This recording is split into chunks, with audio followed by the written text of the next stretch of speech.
বছর ঘুরে আবার এলো বাণিজ্য মেলা। মেলার প্রথম দিকে ক্রেতা না থাকলেও সময় বাড়ার সাথে সাথে বাড়ছে ক্রেতাদের ভিড়। জুলাই আগস্ট অভ্যুত্থানকে প্রাধান্য দিয়ে করা হয়েছে জুলাই চত্বর, ৩৬ চত্বর ও তারুণ্যর প্যাভিলিয়ন। এবারের বাণিজ্য মেলায় বিশ্বের ৭টি দেশের ১১টি প্রতিষ্ঠান সহ রয়েছে ৩৬২টি স্টল। বিদেশি উদ্যোক্তা বা প্রতিষ্ঠানের সুবিধার্থে রয়েছে স্বতন্ত্র সোর্সিং কর্নার, ইলেকট্রনিক্স ও ফার্নিচার জোন।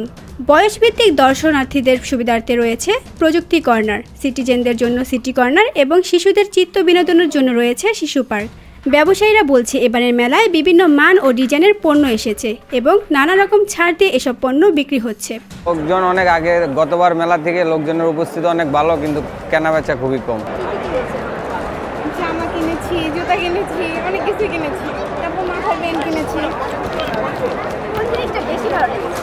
এই যে মাথার এই জিনিসটা অনেক ভালো লেগেছে। তানজু হাবিবা, নিরপেক্ষ নিউজ ডেস্ক, ঢাকা।